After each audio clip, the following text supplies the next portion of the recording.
Good morning, everyone. I'm Brandon Eisner. I'm the leader of market research and insights for Florida for CBRE. And today I'm with a very special guest, Spencer Levy, who's the chairman and senior economic advisor of CBRE. Spencer, thank you so much for joining us today. Thank you for having me, Brandon. I wish I was there with you. I think a lot of people would share that sentiment right now with the snow starting to come in the Northeast. But to get to the point, so we're fresh off the CBRE 2021 Outlook call in which over 4,000 people tuned in. But I think people will be interested in how that analysis translates to South Florida. Now, I wanted to get your opinion because you're not only one of CBRE's most prominent voices, but you're also a fan of South Florida. Now, we've been a beneficiary of in-migration due to quality of life and favorable tax policy over the last several years. Is this a trend that you see continuing in 2021 and beyond? I do.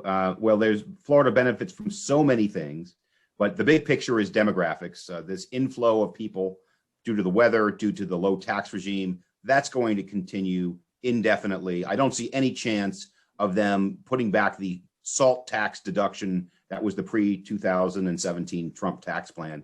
And I don't see anything happening to the weather either in South Florida, making it perhaps one of the greatest places in the world to live. Well, so speaking of that weather and the quality of life, it's no secret that South Florida's industry base is weighted within hospitality and tourism, both domestic and international.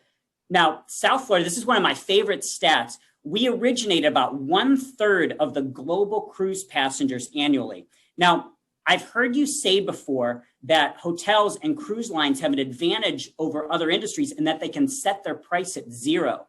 Can you elaborate a little bit on that and how that might benefit South Florida's recovery? Sure. So I did some extensive research the other day. I went onto Carnival Cruise Line's website and I say, well, what does it cost to take a 3-day cruise from Fort Lauderdale to the Bahamas? $129 per person once they reopen. So let me just be very direct with folks. Cruising is awesome. The only thing better than cruising that's awesome is cruising for free. And those cruise ships will be full just as soon as they start being safe again. And so I'm very bullish on South Florida because people are dying to go on vacation. And there is tremendous pent up demand of people with staycations. And cruises are typically staycations. You can drive to Florida from many places. But also they are tremendous demand just to buy luxury goods, to buy vacations, to buy restaurant meals. And so, yes, it is dark right now, but the dawn is in front of us. There is light at the end of the tunnel because of these vaccines, and South Florida should be a major beneficiary of that. Well, there's no one that's going to be upset with that news. So that is all great to hear. Now, time for the lightning round. Who is the better Baltimore Oriole, Brooks Robinson or Cal Ripken Jr.? Wow. Old school versus newish school. I'm going to have to go with Cal Ripken Jr., 2-time MVP, Lou Gehrig's record, lives down the street from my house. Brooks Robinson, also a former MVP, great Oriole as well. But I also have to throw in Reggie Jackson did play for the Orioles for one season, and he's my favorite player of all time. All right, we'll allow you that.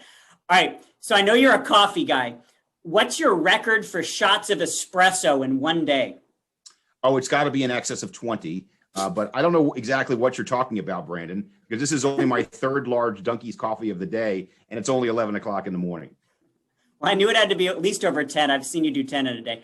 All right, so speaking of which, the next time you're in Miami, and when you and I walk into the Ball and Chain in Little Havana, what's the first drink that you're ordering? A mojito. And I'm not a huge mojito guy, but I'm having a mojito at the Ball and Chain. And then we're going across the street for a Cuban sandwich and a cortadito and a Cuban coffee. And we are going to be rocking the house and maybe even salsa in the back of that restaurant. That place is awesome. Little Havana is one of the gems of Miami, which is why Miami is such a great city because it's so international in addition to all of these other domestic benefits.